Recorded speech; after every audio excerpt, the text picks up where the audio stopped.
Chapter 9 of The Return of Tarzan. This recording is in the public domain. The Return of Tarzan by Edgar Rice Burroughs. Chapter 9. Numa el Adria.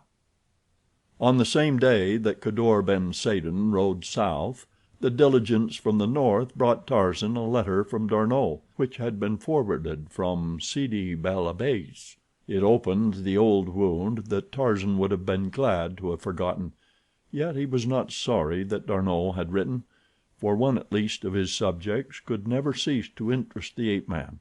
Here is the letter: My dear Jean, since last I wrote you I have been across to London on a matter of business. I was there but 3 days. The very first day I came upon an old friend of yours, quite unexpectedly, in Henrietta Street. Now you never in the world would guess whom. None other than Mr. Samuel T. Philander. But it is true. I can see your look of incredulity. Nor is this all. He insisted that I return to the hotel with him, and there I found the others, Professor Archimedes Q. Porter, Miss Porter, and that enormous black woman, Miss Porter's maid, Esmeralda, you will recall. While I was there, Clayton came in. They are to be married soon, or rather sooner, for I rather suspect that we shall receive announcements almost any day. On account of his father's death it is to be a very quiet affair, only blood relatives. While I was alone with Mr. Philander, the old fellow became rather confidential. Said Miss Porter had already postponed the wedding on 3 different occasions. He confided that it appeared to him that she was not particularly anxious to marry Clayton at all, but this time it seems that it is quite likely to go through.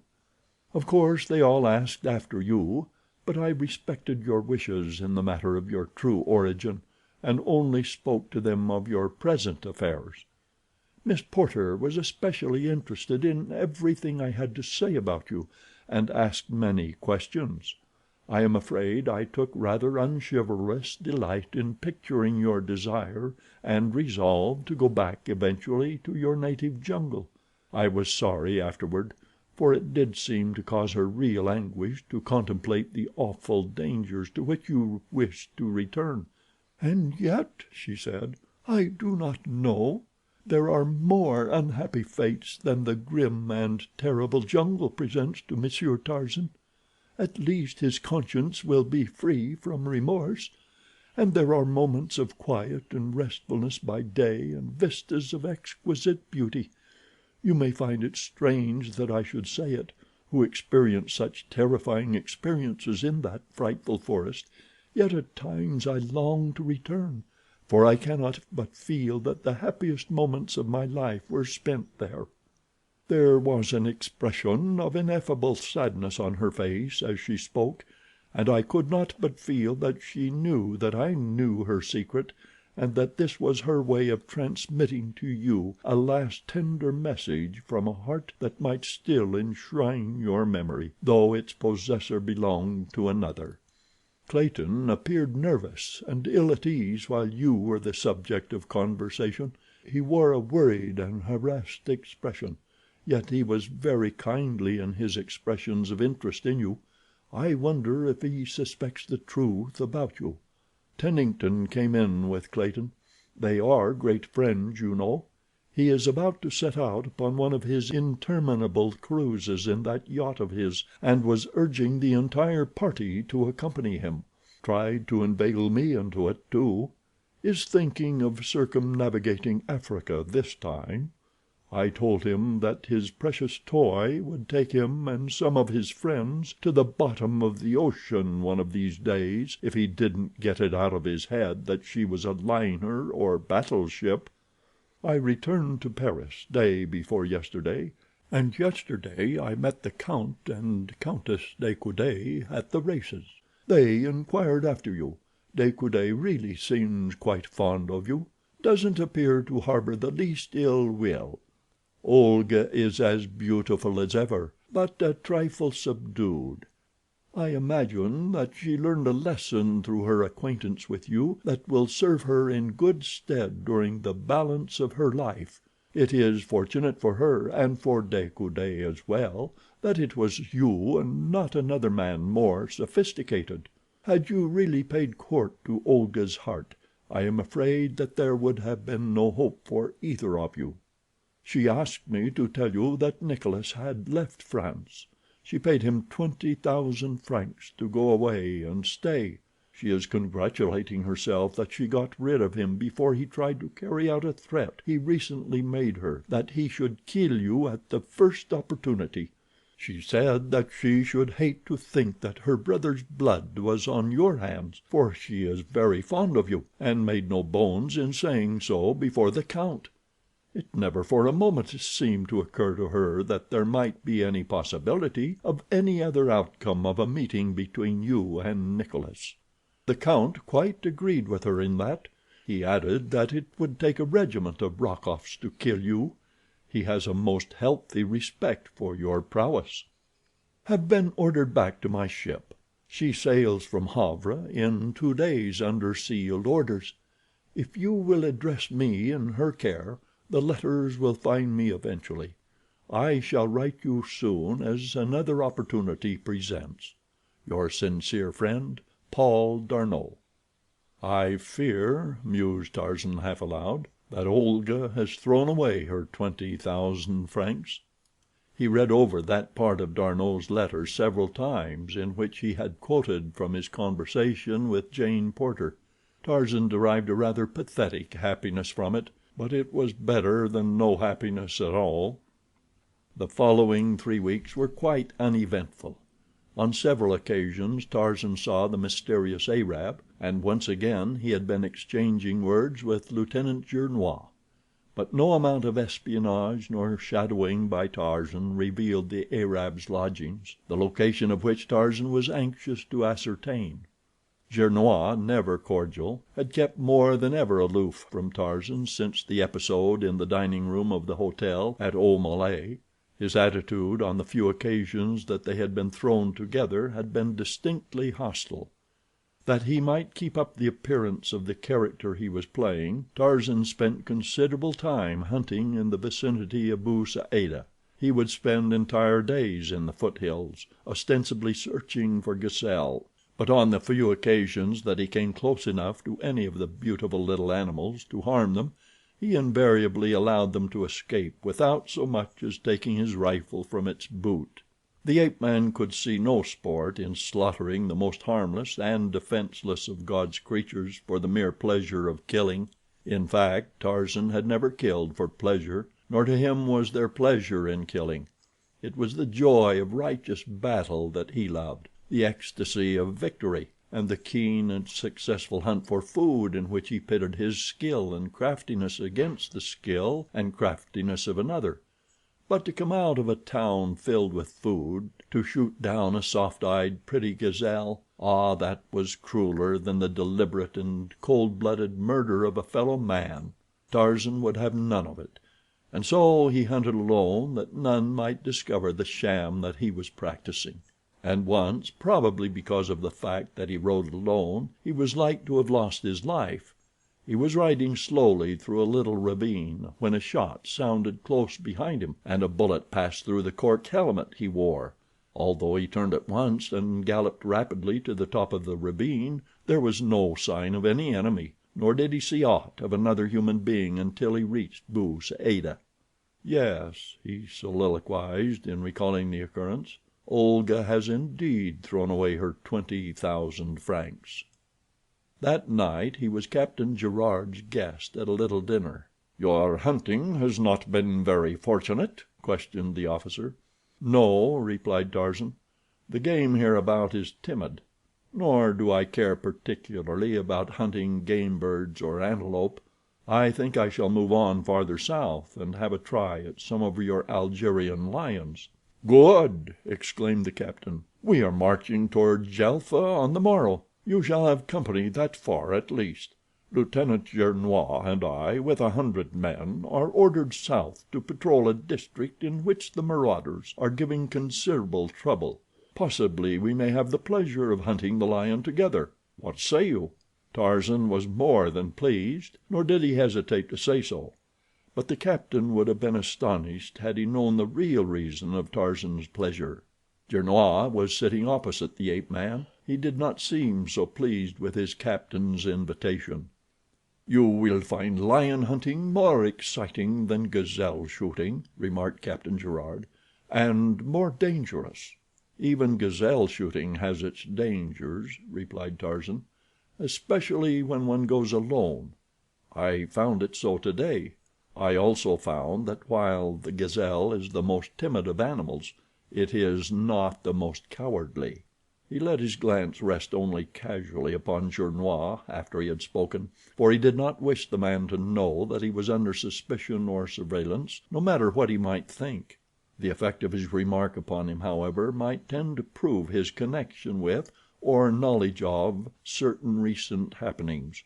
Tarzan saw a dull red creep up from beneath Gernois' collar. He was satisfied, and quickly changed the subject. When the column rode south from Bou Saada the next morning, there were half a dozen Arabs bringing up the rear. "They are not attached to the command," replied Gerard in response to Tarzan's query. "They merely accompany us on the road for companionship." Tarzan had learned enough about Arab character since he had been in Algeria to know that this was no real motive, for the Arab is never over fond of the companionship of strangers, and especially of French soldiers. So his suspicions were aroused, and he decided to keep a sharp eye on the little party that trailed behind the column at a distance of about a quarter of a mile. But they did not come close enough even during the halts to enable him to obtain close scrutiny of them. He had long been convinced that there were hired assassins on his trail, nor was he in great doubt but that Rokoff was at the bottom of the plot. Whether it was to be revenge for the several occasions in the past that Tarzan had defeated the Russian's purposes and humiliated him, or was in some way connected with his mission in the Gernois affair, he could not determine. If the latter, and it seemed probable since the evidence he had had that Gernois suspected him, then he had two rather powerful enemies to contend with, for there would be many opportunities in the wilds of Algeria for which they were bound to dispatch a suspected enemy quietly and without attracting suspicion. After camping at Djelfa for 2 days, the column moved to the southwest, from whence the word had come that the marauders were operating against the tribes whose douars were situated at the foot of the mountains. The little band of Arabs who had accompanied them from Bou Saada had disappeared suddenly the very night that orders had been given to prepare for the morrow's march from Djelfa. Tarzan made casual inquiries among the men, but none could tell him why they had left, or in what direction they had gone. He did not like the looks of it, especially in view of the fact that he had seen Gernois in conversation with one of them some half hour after Captain Gerard had issued his instructions relative to the new move. Only Gernois and Tarzan knew the direction of the proposed march. All the soldiers knew was that they were to be prepared to break camp early the next morning. Tarzan wondered if Gernois could have revealed their destination to the Arabs. Late that afternoon they went into camp at a little oasis in which was the douar of a sheik whose flocks were being stolen, and whose herdsmen were being killed. The Arabs came out of their goatskin tents and surrounded the soldiers, asking many questions in the native tongue, for the soldiers were themselves natives. Tarzan, who by this time, with the assistance of Abdul, had picked up quite a smattering of Arab, questioned one of the younger men who had accompanied the sheik, while the latter paid his respects to Captain Gerard. No, he had seen no party of 6 horsemen riding from the direction of the Djelfa. There were other oases scattered about.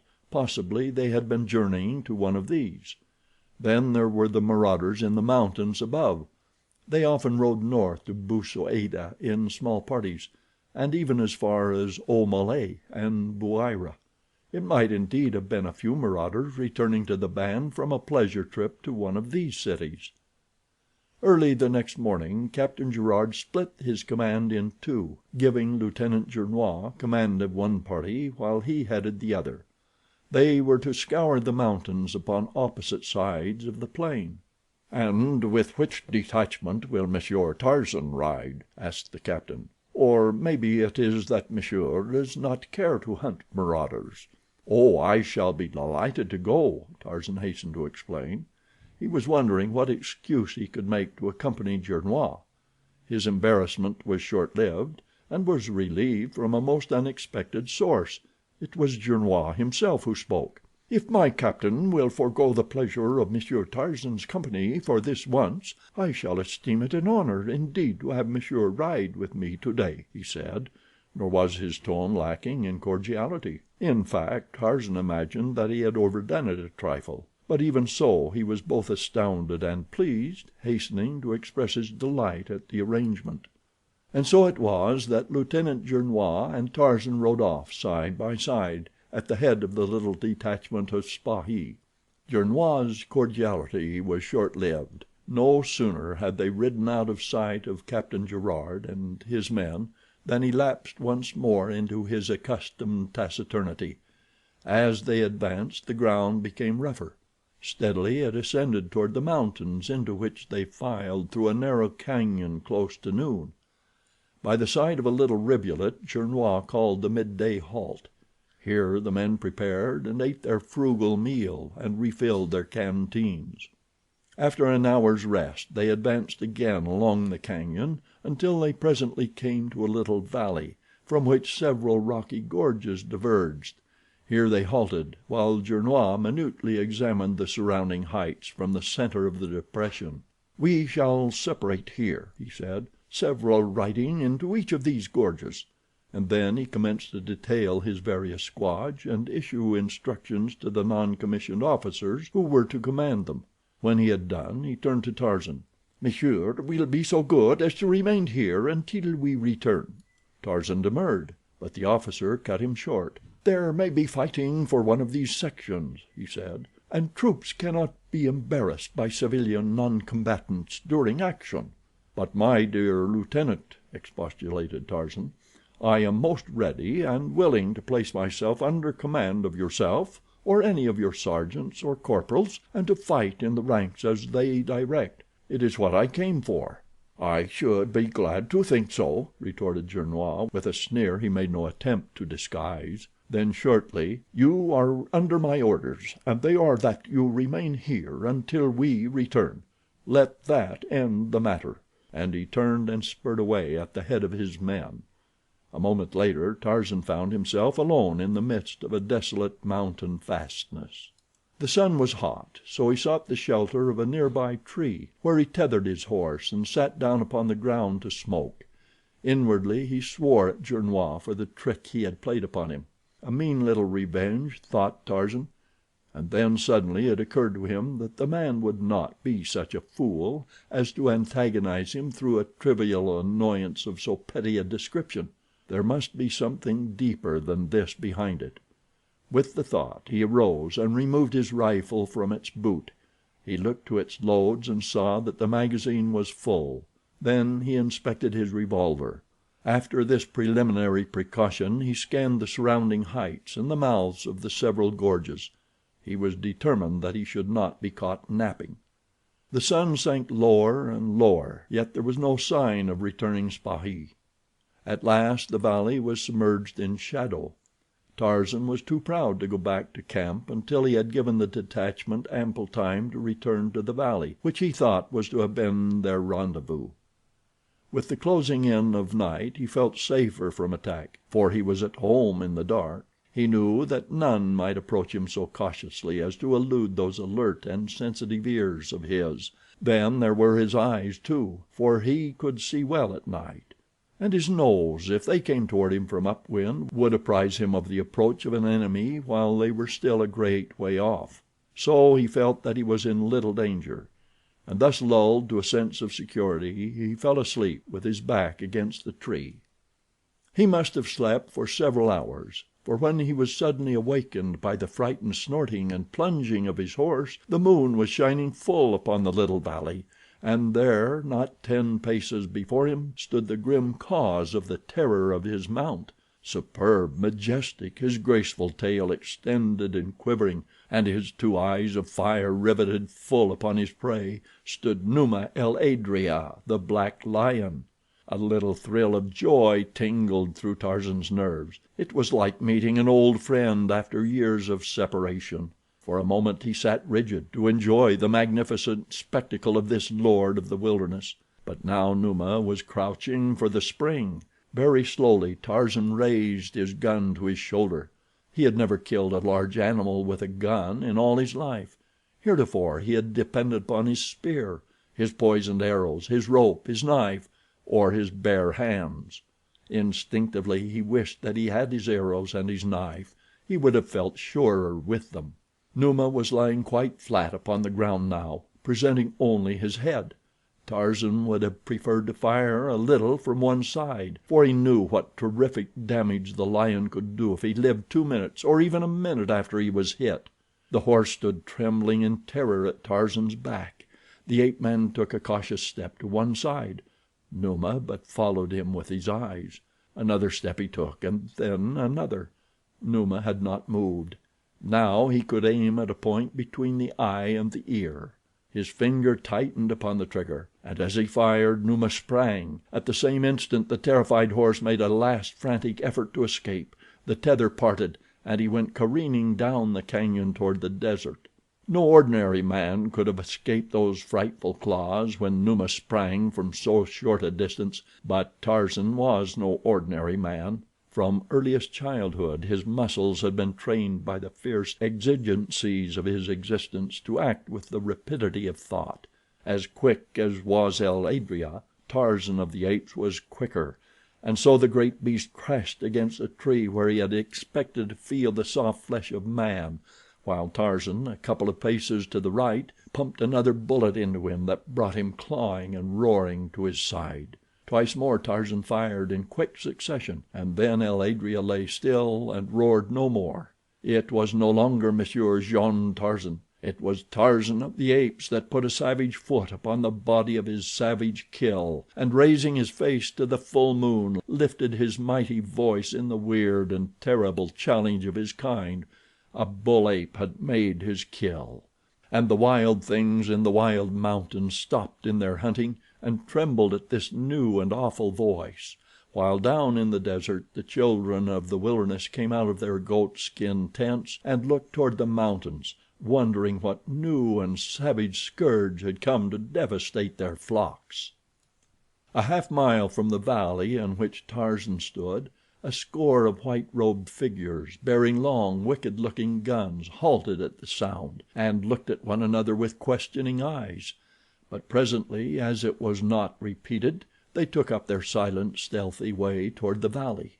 Tarzan was now confident that Gernois had no intention of returning for him, but he could not fathom the object that had prompted the officer to desert him, yet leave him free to return to camp. His horse gone, he decided that it would be foolish to remain longer in the mountains, so he set out toward the desert. He had scarcely entered the confines of the cañon when the first of the white-robed figures emerged into the valley upon the opposite side. For a moment they scanned the little depression from behind sheltering boulders, but when they had satisfied themselves that it was empty, they advanced across it. Beneath the tree at one side they came upon the body of el adrea. With muttered exclamations they crowded about it. Then a moment later they hurried down the canyon which Tarzan was threading a brief distance in advance of them. They moved cautiously and in silence, taking advantage of shelter as men do who are stalking man. End of chapter 9.